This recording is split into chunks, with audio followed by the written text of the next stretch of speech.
Comenzamos nuestras tertulias mensuales y hemos aprovechado la ocasión porque el día 1 de diciembre se celebra el Día Internacional del SIDA, entonces hemos visto necesario dar información a nuestra comarca sobre este virus.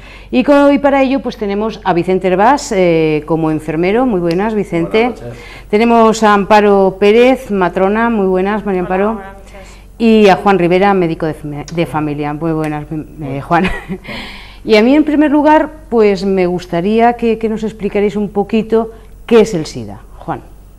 Bueno, pues Vicente. El SIDA, aprovechando yo primero, pues quiero felicitarte, ¿no? Porque con este tipo de programas que estás realizando, pues siempre estás atenta a aquellas situaciones relacionadas con la salud. Ya estuvimos hablando del Día Mundial de los Trasplantes, en este momento la ocasión es el Día Mundial del SIDA, que es el 1 de diciembre, como muy bien has dicho, y creo que es importante pues que este tipo de información pues para la población en general de nuestra comarca.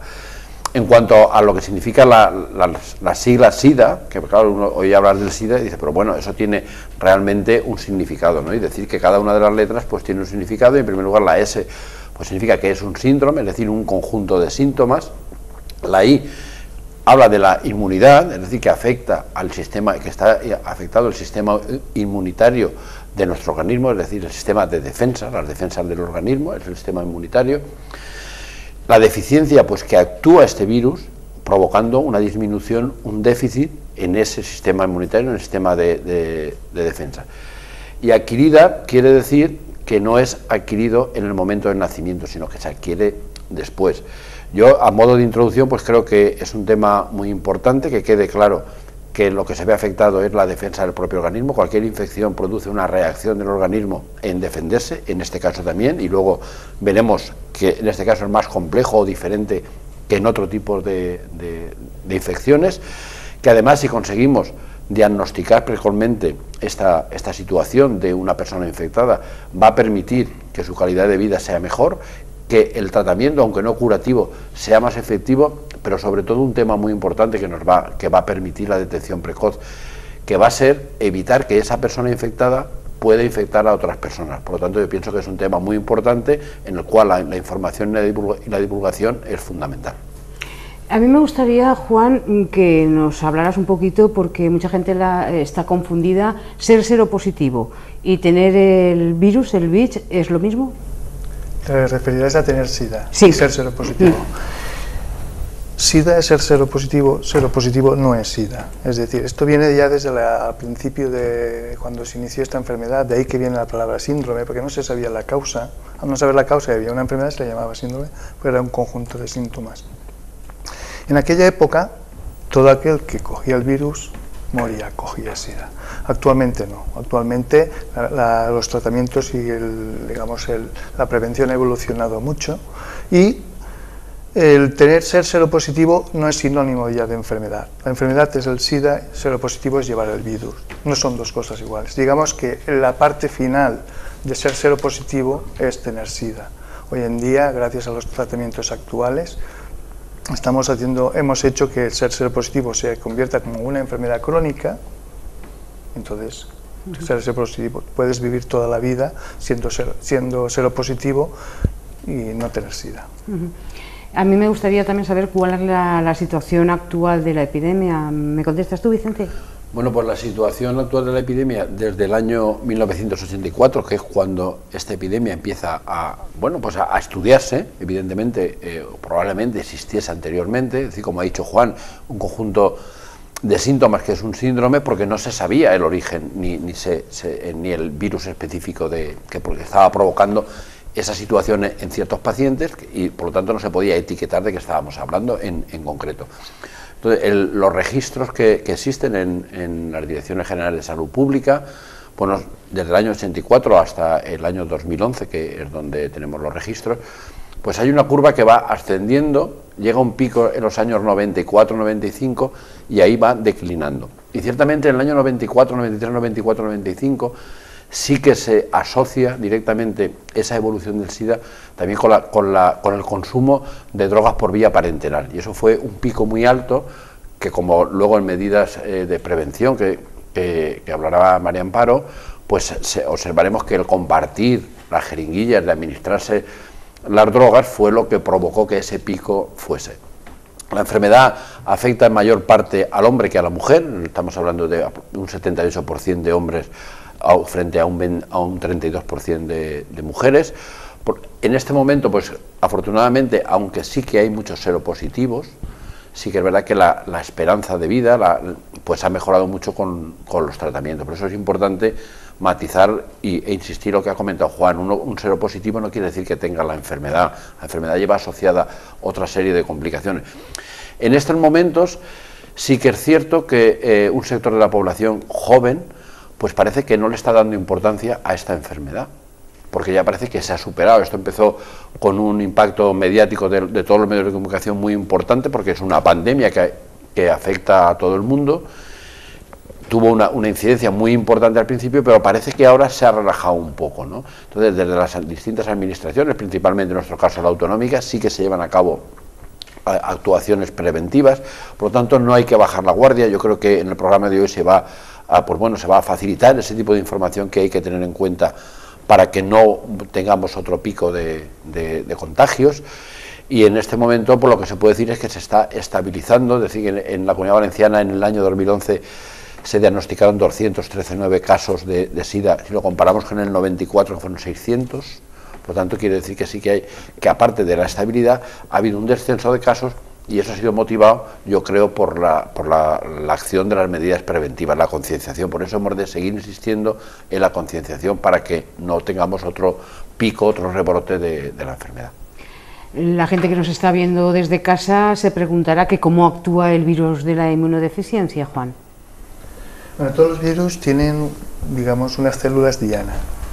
Por ejemplo, el virus de la hepatitis va al hígado, el virus de la meningitis va a la meningitis. ¿Qué pasa con el virus de la inmunodeficiencia? Va a unas células de la defensa, que son los linfocitos. En este caso, unos linfocitos concretos, son linfocitos T, que se llaman CD4.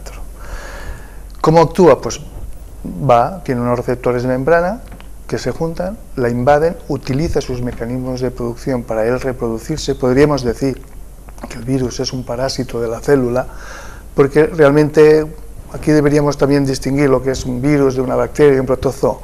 El virus es la parte, digamos, el ser vivo más sencillo que hay. Son unas moléculas que se juntan y tienen vida, las separas y no tienen vida. ¿Qué ocurre? Que esa sencillez hace que ellos no se puedan reproducir. Para poderse reproducir, utilizan a las células. En este caso, sus células preferidas son los linfocitos de la defensa. Las invaden, se meten dentro de su núcleo, y una vez dentro de su núcleo, le mandan a hacer muchos virus hasta que la célula llena de virus estalla y muere. Al salir de la célula hay más virus, se invaden más células de la defensa, y al final es una cadena que nos deja sin linfocitos. Son las células propias de la defensa. Entonces, saber cómo se transmite el virus es un primer paso para saber cómo protegerse.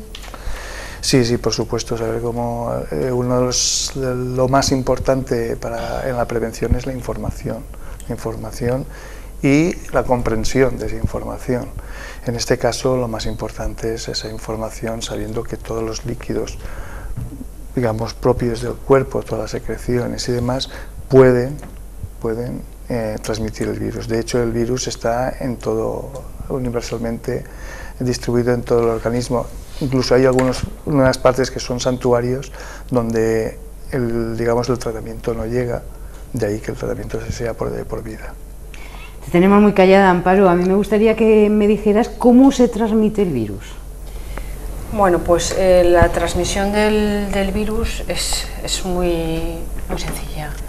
Se transmite a través de relaciones sexuales, a través de vía parenteral, por la sangre, o una infección, una transmisión vertical, que es la madre la que le pasa al niño a través de la leche o a través de la placenta en el embarazo o durante el parto.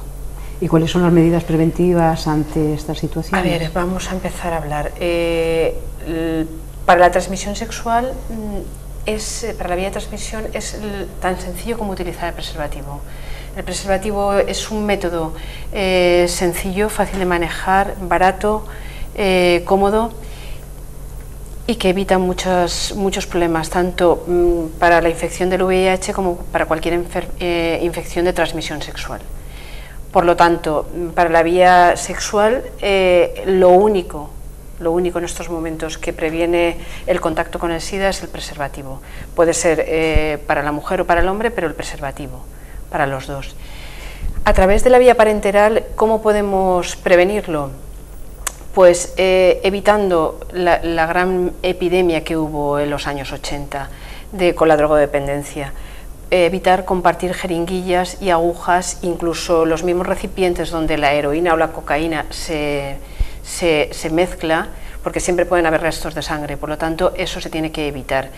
Sí que es verdad que se hicieron muchas campañas en la época de los 80-90 y se redujo el SIDA, la transmisión del VIH por vía parenteral se redujo muchísimo. Y a través de la vía vertical, o sea, de la madre al hijo, pues es muy sencillo, haciéndose la prueba del VIH.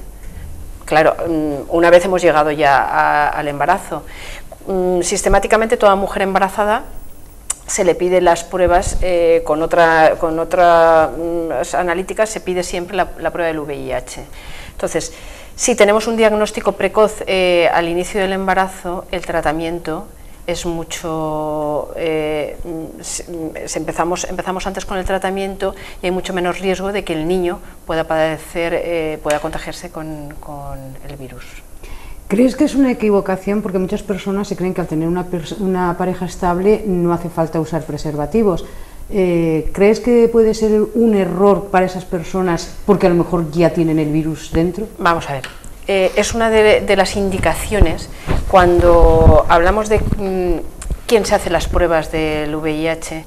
Una de las indicaciones es cuando una pareja estable quiere dejar de utilizar el preservativo, se debería de hacer siempre la prueba del VIH para dejar de utilizarlo. ¿Qué pasa con esto? Podemos llevarnos a engaño porque lo hablaremos luego seguramente, pero tenemos un periodo ventana, ¿vale? Desde una exposición de riesgo de cualquier persona hasta que en la sangre aparece el VIH, pueden pasar 3 meses, 12 semanas. Entonces, en ese periodo yo puedo estar contagiando, pero no salen los análisis. Por lo tanto, realmente si fuéramos cautos, hasta que no tenemos 3 meses de relaciones con una misma persona sin que haya riesgos por otro sitio, es cuando deberíamos de plantearnos hacernos la prueba del VIH y entonces decidir si quitamos el preservativo de nuestras relaciones. Es muy importante saber que el virus no se transmite en ningún caso en algunas situaciones, ¿no es así, Juan? Exactamente, como hemos dicho, para que haya una transmisión del virus siempre tiene que haber contacto de los fluidos internos del cuerpo, como es el semen, como es la sangre. Menos, porque es de menos riesgo, la saliva y la leche materna. Si no existe este contacto, no hay riesgo de transmisión. Entonces, darse besos, darse la mano, abrazarse, incluso a veces un poco de saliva del otro que te pueda entrar en la boca, no significa una fuente de contagio. Entonces, a mí me gustaría saber cuándo y en qué consiste la prueba y qué tipo de analíticas se tienen que llevar a cabo. Vale. La prueba son unas pruebas que se hacen a nivel sanguíneo. Las pruebas las dividimos en dos. La primera de todas son pruebas de mucha sensibilidad. ¿Qué significa sensibilidad? Sensibilidad de una prueba sensible es aquella que detecta cualquier positivo.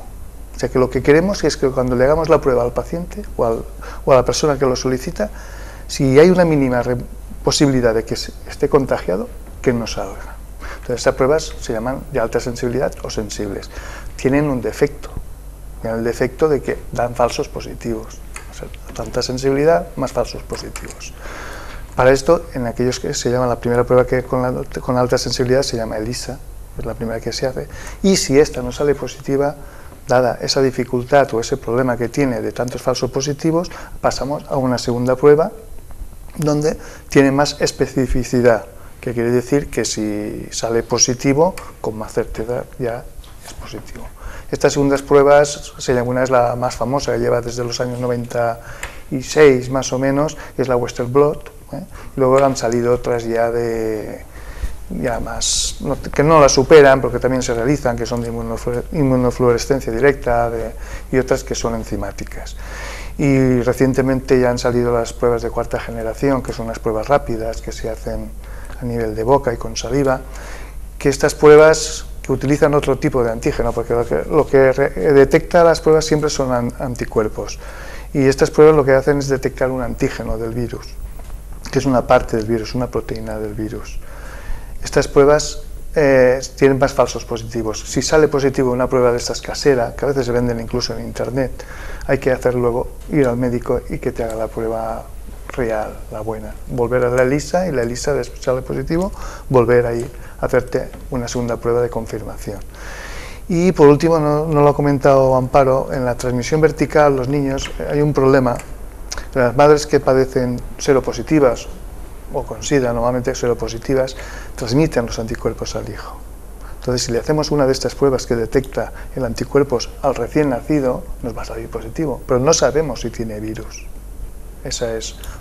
¿Qué hacemos? Para esto existen otras pruebas que detecten una parte del virus, que es el ácido nucleico, que es la PCR, o RCP en castellano, que nos detecta, y si sale positivo, realmente es positivo, y si sale negativo, lo único que tiene son anticuerpos de la madre. Los anticuerpos de la madre en un recién nacido pueden llegar a persistir durante año y medio.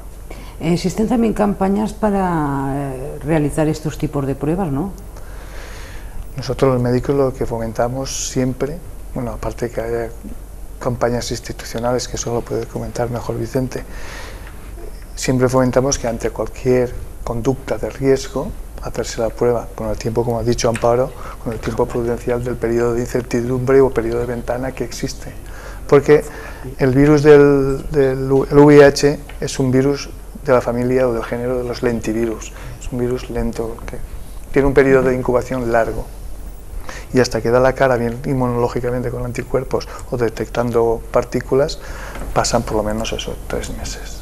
Ya que hablamos de campañas, si te parece, Vicente, me gustaría también que nos hablaras un poco de en qué consisten los centros de información y prevención del SIDA.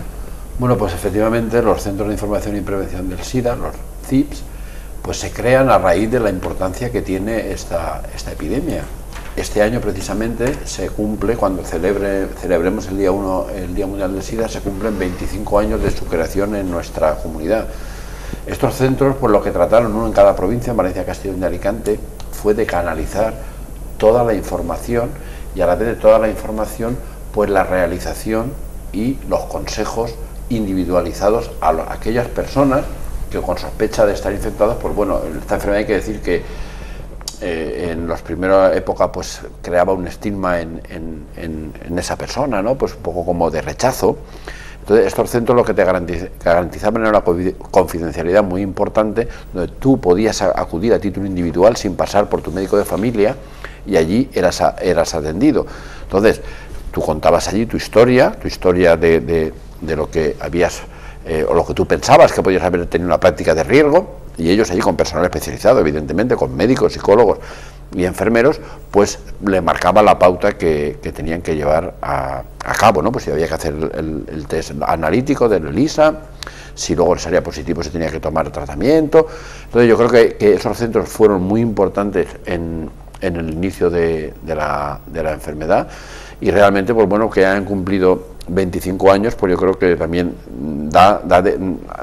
pone de manifiesto la importancia que tiene esta enfermedad para la sociedad y para la administración. También hay un teléfono donde se puede llamar gratuitamente, donde te dan información, te derivan o te indican dónde puedes ir, si tienes que ir a estos centros o tienes que ir a tu médico cabecera o a tu matrona, que es el 970 2020, es un teléfono gratuito de la Comunidad Valenciana, donde nos podemos dirigir. Pero yo creo que el papel que han jugado los CIPS en ser los impulsores de toda la actividad que se ha realizado en los centros de salud, en la red sanitaria, que eso Amparo lo puede explicar perfectamente, porque ella está participando en un proyecto que no es que sea propiamente del CIPS, pero sí que forma una parte relacionada con el VIH. Por lo tanto, yo creo que fueron centros, pues bueno, que ante la incertidumbre, ante el desconocimiento en los propios centros de salud por parte de los profesionales que allí trabajábamos, de cómo enfocar un paciente que te venía con una sospecha o te venía con una analítica positiva, pues estos centros canalizaban y colaboraban con los profesionales de los centros de salud en tratar de buscarle una salida. Yo creo que, Amparo, lo de los programas y las actividades más concretas sí que lo puedes comentar, que es importante. A raíz de lo que está diciendo, campañas, información, prevención, pero ¿cuándo debemos de acudir a los profesionales? ¿Cuándo debemos? Pues mira, yo si quieres lo voy a leer para que no se nos olvide ningún caso. Perfecto. ¿Vale? En caso de embarazo, evidentemente, ya os lo he comentado antes, ya está sistematizado en los protocolos. En el caso de una relación sexual de riesgo, ¿qué quiere decir una relación sexual de riesgo? Pues que hemos tenido una relación, tanto sea tanto sea anal, oral o vaginal, de riesgo con una persona que no sabemos si está infectada o no. Por lo tanto, debemos de acudir a un profesional para preguntar. Ante la rotura de un preservativo, si no estamos con una persona que tenemos claro que no tiene seropositiva. Si tenemos alguna infección de transmisión sexual, quiere decir esto que si tenemos una gonorrea, si tenemos un VPH, está indicado pedir una prueba de VIH, porque normalmente cuando tenemos una enfermedad de transmisión sexual hay más riesgo de tener anticuerpos VIH, porque además nuestra mucosa, tanto la de los hombres como la de las mujeres, está como mucho más resentida, nuestra piel de la vagina o de la uretra está como más resentida y entonces es más fácil contagiarnos. ¿De acuerdo? Entonces, si hemos tenido alguna enfermedad de transmisión sexual que no sea esta, deberíamos de comentarlo. En caso de una violación también. Evidentemente, en caso de una violación está sistematizado ya. Cuando queremos, lo que hemos comentado antes, cuando queremos dejar de utilizar el preservativo en relaciones estables de parejas y siempre que a la persona tenga cualquier duda sobre esto. ¿Qué tenemos para acceder? Pues yo creo que, bueno, en los años 80, cuando empezó esto, pues a lo mejor los sanitarios no estábamos suficientemente adiestrados. Ahora, poco a poco, en los centros de salud está el médico de familia que tiene una relación estrecha con el paciente y puede comentarle lo que quiere y preguntarle lo que quiera. Estamos las matronas, que la verdad es que a los hombres no los tratamos, pero bueno, cualquier mujer puede venir allí, sobre todo en un periodo de la vida como es la menopausia, aunque parezca mentira, el riesgo se aumenta también. Entonces estamos ahí, aparte de los embarazos, para la menopausia y por supuesto para la gente adolescente, que ahora hablaremos de ella. Y bueno, los centros de planificación familiar, que evidentemente aquí en Segorbe lo tenemos ubicado también en el Centro de Salud Integral, por lo tanto a cualquier profesional que vayamos del centro nos puede orientar y nos puede indicar lo que debemos de hacer. Decías que la matrona atiende a las mujeres, entonces en el caso de los hombres, ¿qué son los urólogos? No, en el caso de los hombres en principio es el médico de familia, que es el que más cerca y el más fácil acceso. A mí también me gustaría saber cuándo debemos acudir a estos profesionales, pero además cómo ha evolucionado esta enfermedad y qué tratamientos hay de ella. Juan.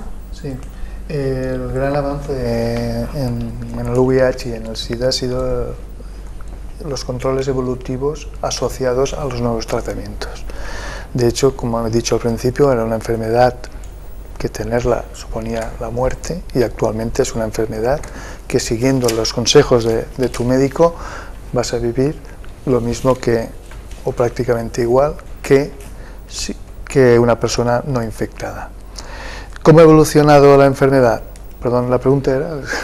¿Cómo ha evolucionado la enfermedad y qué tratamientos hay sobre ella? La enfermedad actualmente, lo bueno de hacer un diagnóstico precoz, acudiendo al médico ante una conducta de riesgo, es que si es positivo, a partir de ahí vas a seguir una serie de controles. Una serie de controles que van a ser con dos parámetros fundamentalmente. Por un lado, vamos a detectar el número de linfocitos CD4 y por otro lado podemos detectar la carga viral. Normalmente cuando nos infectamos hay un periodo de gran actividad de virus, que pueden llegar a tener hasta 1 millón por mililitro cúbico, y luego se estabiliza con la reacción del cuerpo, llegando a 60 a 70.000 por mililitro cúbico, número de copias hablo. Y por otro lado, tenemos el número de linfocitos. Estos números de linfocitos CD4 en concreto, porque hay varios tipos, son los que nos van a decir la evolución de la enfermedad también. Carga viral, número de linfocitos, CD4, esos dos parámetros nos van a estadiar la enfermedad, en qué parte de la enfermedad estamos. Eso va a servir a que nuestro médico nos pueda seguir y en un momento dado decida iniciar un tratamiento con antirretrovirales. La gente aún es reacia, Amparo, porque estabas hablando de la juventud, que ahora vamos a hablar de los adolescentes, pero la gente aún es reacia a acudir a los especialistas para saber si tienen el virus. ¿Sabes lo que pasa? Que la percepción del riesgo es menor. Antes, cuando los que estábamos aquí éramos jóvenes, teníamos más miedo, los 80, ¿por qué? Porque vimos a la gente enferma, empezamos a ver gente enferma y gente que se moría. Ahora realmente esa gente no se ve porque están muy bien, porque con los tratamientos llevan una vida activa normal. Por lo tanto, la percepción del riesgo que tenemos, tanto nosotros como los adolescentes, ha disminuido mucho. Y entonces sí que se está aumentando la transmisión sexual. Por eso, y simplemente es porque gracias a los tratamientos las personas con SIDA llevan una vida normal y ya no hay una alarma social tan importante. Entonces es aconsejable a todos los adolescentes que nos estén viendo diciéndoles que por lo menos que se hagan una revisión o que averigüen si pudieran tener el virus. A ver, nosotros empezamos desde el centro de salud, empezamos desde la Consellería de Sanidad más que desde el centro de salud. Hay unos programas ahora que se llaman PIES, tanto la Consellería de Educación como la Consellería de Sanidad están unidas, y el programa PIES es el programa de intervención en educación sexual en los colegios. ¿Por qué esto? Vamos a ver, pues porque se está demostrando, la última encuesta que hay, el inicio de las relaciones sexuales en los adolescentes cada vez va bajando más. Ahora está en 16 años y medio en chicos y en 16,9 en chicas, ¿vale? ¿Qué pasa? La percepción del riesgo es nula, no hay percepción de riesgo. Pocos niños piensan en el SIDA, muy poquitos. Entonces, viéndose esto, estamos incidiendo, vamos a los institutos y vamos, en el programa del PIES está en tercero de la ESO. Tercero de la ESO los niños tienen 14 años. ¿Qué pasa? ¿Es pronto, es tarde? Pues, a ver, según informes de psicólogos infantiles, se está viendo que va bajando alarmantemente cada vez más la edad del inicio de las relaciones sexuales. Se está hablando hasta de 13 años. No hay estudios, pero sí que los psicólogos ya lo empiezan a ver. ¿Qué pasa? Tenemos que empezar cuanto antes mejor. Cuanto antes. No estamos ahí contando que tienen que hacer cosas, no. Estamos contando que tienen que prevenir. Que tienen que prevenir. Estamos intentando contar que vean una vivencia de la sexualidad. No solamente es la transmisión del SIDA, porque los cursos de transmisión del SIDA se están haciendo desde el 92 o así, ¿no, Vicente?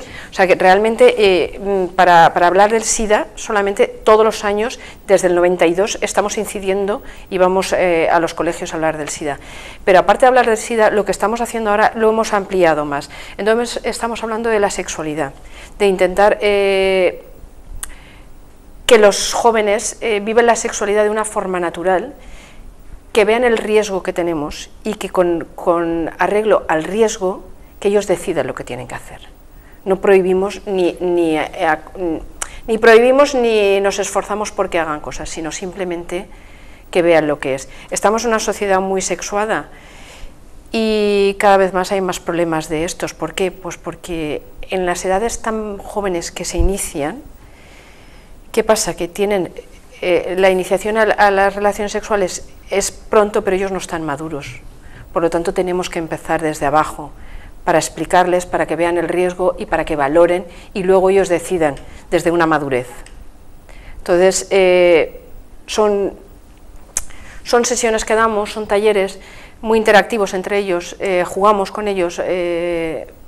Las técnicas que utilizamos son pues tormenta de ideas, vídeos, exposiciones de casos, y yo creo que poco a poco estamos intentando llegar a la sociedad, a los niños, a los adolescentes, para que se den cuenta de lo importante que es tener una vida sexual sana. Con lo que me estás comentando, el índice ahora de infección con el virus del SIDA es más alto con relaciones sexuales que utilizando drogas como la heroína. Sí, sí, a ver, creo que hemos comentado que la transmisión parenteral disminuyó totalmente. Primero porque se hicieron unas campañas súper importantes de drogodependencias, se quitaron las jeringuillas compartidas, se repartieron jeringuillas por todo, yo creo que hasta por los barrios marginales. Con el tema de los hemoderivados, de las transfusiones de sangre, desde 1987 creo que es, se realiza la prueba del SIDA a los donantes, por lo tanto eso lo hemos quitado también. Entonces, ¿qué nos está quedando? Nos está quedando ahí que no hay manera de bajarlo, el tema de la transmisión sexual. El tema del preservativo de verdad que es fundamental, no nos cansamos de repetirlo en los colegios, en las charlas con las mujeres y en todos los sitios. El ponerse un preservativo para tener una relación es salud, es importantísimo para prevenir el SIDA. ¿Qué controles se realizan a los infectados del virus? El que quiera contestarme, de los tres. Sí, los controles son los que te he comentado antes. Cuando alguien está infectado, pues se realizan 3 controles. Por un lado, se cuenta el número de células de linfocitos CD4, que es el que invade el virus y el que al disminuir nos dice que la enfermedad va avanzando. Por otro lado, el número de copias de virus que hay por mililitro, es el número de copias, y por otro lado, la relación que hay entre 2 tipos de linfocitos, el CD4 y el CD8. Esa relación, que normalmente es de entre 1,9 en 1,8, cuando baja de 1, o sea que van disminuyendo los CD4 y demás, también tiene un factor pronóstico hacia la enfermedad. Decir que el número de linfocitos, no lo he comentado antes, hay unas cifras a partir de las cuales ya se dice que hay SIDA. Aunque la definición de SIDA es coger una infección por oportunistas, pero además suele ir parejo al número de linfocitos CD4. Las cifras habituales de linfocitos están entre 700, 1200, 1500 linfocitos CD4. Cuando bajan de 500 estamos digamos en la fase B. En la fase A es cuando estás asintomático, fase B ya tienes riesgo de sufrir infecciones que coge cualquier persona sana, pero que en este caso se cogen con más frecuencia. Y en la fase C es cuando ya el número de linfocitos CD4 ha bajado de 200. O sea, ver esas cifras, ver el contagio de réplicas o copias del virus en sangre, esas 2 cosas nos van a guiar para iniciar un tratamiento. Así, cualquier persona, por eso incidimos tanto hoy en día, cualquier persona que tenga una práctica de riesgo, es conveniente que se haga la prueba. Porque si sabemos que es positivo, vamos a hacer una serie de controles, vamos a incidir sobre esa enfermedad a tiempo y haremos que tenga una vida larga y placentera. ¿Qué ocurre? Pues, desgraciadamente hoy en día, que hasta el 40% de los diagnósticos de VIH, la gente no lo sabía, debutan casi como SIDA, como una infección oportunista. Es un porcentaje muy alto, porque si se hiciera la prueba lo pillaríamos en una fase A, donde incidiríamos de forma... ¿Qué pasa cuando los diagnosticamos tan tarde? A veces incluso se diagnostican por una complicación, es decir, una meningitis. Esa meningitis. Eso ya deja lesiones, ya deja secuelas. Y además, si no ha dejado secuelas, el tratamiento cuando se inicia tan tarde es muy difícil recuperar ya, digamos, el sistema inmunitario. Digamos que hasta el 50% no llegan a tener más de 500 linfocitos CD4, por mucho que el tratamiento que des. Y disminuir el número de copias del virus en sangre a una base a menos de 50, que es lo que consideramos como no detectable, también es muy difícil. Yo, al hilo de lo que comentaba Juan, que sí que es verdad toda esa serie de controles que se llevan, de la misma manera que Amparo ha comentado y Juan también, que en las primeras 12 semanas el virus tiene una capacidad de contagio muy alta y en cambio no se detecta en el análisis. Esta situación de controles hasta que se declara la enfermedad, es decir, hasta que se declara un SIDA, porque la población de linfocitos ha disminuido a niveles de que Juan ha comentado, menos de 200, pues a veces suele tardar hasta 12 años. Que esto no es una enfermedad aguda que aparece y se desarrolle, ¿no? Por eso la importancia de que esos pacientes pues se les lleve un control, porque en función los resultados analíticos, la intervención cambia. La intervención médica, la intervención clínica. Entonces sí que es importante pues que estén en manos de los profesionales, el tema este. Hemos hablado de campañas que se realizan en la Comunidad Valenciana, se llevan a cabo 25 años desde que se puso en marcha, pero a mí me gustaría, Amparo, que nos hablaras de Segorbe, aparte de estos talleres que nos estabas hablando para los jóvenes, ¿qué campañas se realizan? Pues bueno, aparte de los talleres, yo creo que realmente ya es una campaña individual, a uso, o sea, individualmente a las personas que vienen a pedir información. Sí que es verdad que también en la EPA, creo recordar que se realizan, no sé si todos los años, pero cuando nos lo piden, también, que ya es gente más mayor, sí que hacemos divulgación de campañas de prevención. A mí, al hilo de esto, sí que me gustaría recordar, porque la gente mayor, la gente joven no tiene conciencia, pero la gente mayor que hemos hablado del SIDA y que lo hemos conocido, siempre nos ha parecido como lejano, ¿no? Como que esto era para grupos de riesgo de drogadictos o homosexuales, ¿vale? No es real, o sea, el grupo de riesgo ha cambiado totalmente. El grupo de riesgo somos todos, ya no hay una población de riesgo, que antes estaba muy definida en las drogas por vía parenteral y la homosexualidad. Ahora no es cierto, no es así. Todo el mundo, cualquier persona, cualquier mujer o cualquier hombre normal que haya tenido relaciones, evidentemente, si no tienes relaciones no puede ser, pero que haya tenido relaciones con otra persona que no sepa si está infectado, podemos estar en el bombo. Por lo tanto, no existe una población de riesgo como tal, sino somos todos, en el momento que tenemos relaciones sexuales, población de riesgo. ¿Qué porcentaje aproximadamente podrán haber de personas con el virus en la comarca del Alto Palancia? Pues, sí se puede saber. No, eso no tenemos datos. Es que datos por comarca no hay, los datos son de a nivel global de la Comunidad Valenciana.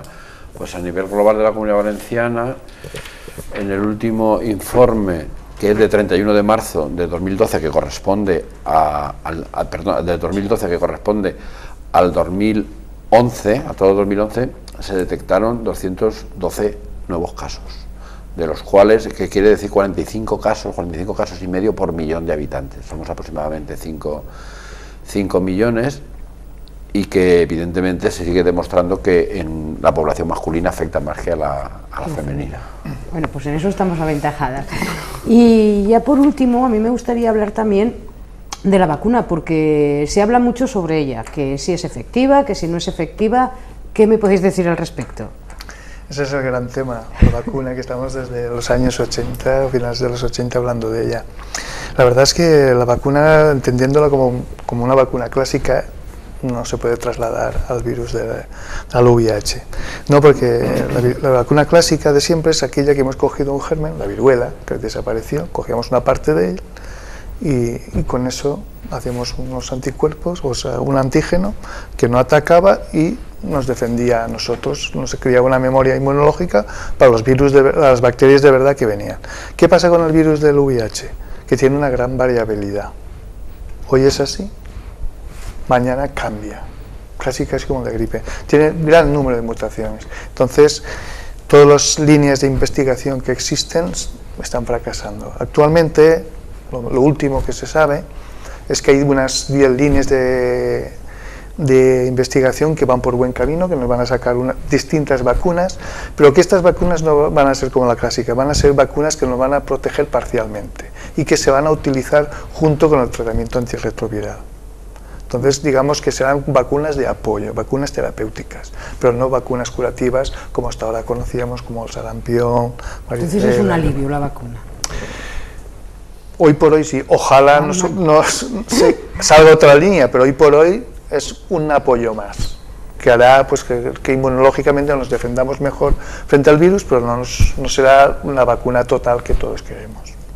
Bueno, pues yo creo que hemos dado bastante información, aunque Vicente quiere decir algo. Al hilo de que Amparo comentó de que la enfermedad, pues parece que un poco que se ha disminuido un poco la guardia, ¿no? En cuanto, pues tengo aquí unos datos mundiales En este momento pues hay 33,3 millones de personas infectadas, y en el 2011 se incorporaron 2,9 millones de personas nuevas, y que en el 2009 pues murieron 1,8 millones de personas por esta enfermedad. Por lo tanto, son unas cifras, bueno, sin matizar, pero que están ahí, y que pienso que eso pues viene a poner de manifiesto la importancia que tiene el tema del SIDA, del VIH, y por lo tanto no hay que bajar la guardia.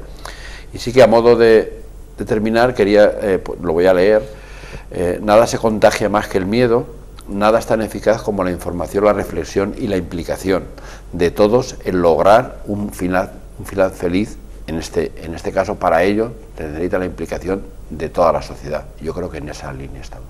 Pues bueno, pues para despedir, a mí me gustaría que uno por uno os dirigierais a nuestra audiencia y que le dierais ánimos para que se informaran y por lo menos prevenir esta lacra que aún nos azota. Vicente. Bueno, pues yo voy a volver a lo que he empezado, ¿no? Que la prevención, el diagnóstico inicial nos permite pues actuar sobre esa persona, que va a tener una mejor calidad de vida y que a la vez vamos a prevenir otros contagios. Amparo. Bueno, yo os diría que el mejor tratamiento para el SIDA es la prevención, que en las relaciones sexuales, que es como más se está contagiando ahora, hay que utilizar el preservativo, y ante cualquier duda, ante cualquier problema debéis de acudir al centro de salud, porque cuanto antes empecemos a mirar las cosas, menos miedo vamos a tener a habernos contagiado. Y la persona más directa es el médico de familia, Juan. Bueno, pues a mí me lo he quitado de la boca, Amparo. Decir simplemente que acudan a hacerse la prueba del VIH al médico, porque es una prueba totalmente confidencial. Cuando la solicitamos nos llega a nosotros con un sobre cerrado, solamente lo va a saber él, tanto negativo como positivo, él y el médico, y que hacerse la prueba ya es hacer prevención respecto a tu enfermedad para llevar un seguimiento correcto, y prevención para no transmitirla a otros seres que tengas relación. Pues muchas gracias, y yo creo que con lo que nos han hablado estos especialistas pues podamos evitar esos contagios, tener el virus y prevenirlo. Y ya saben también, como nos ha dado Vicente, ese teléfono gratuito para poderse informar, que es el 970 20 20. Ahí pueden llamar y les darán amplia información de todo lo que hemos hablado esta noche. Muchas gracias y les esperamos dentro de un mes.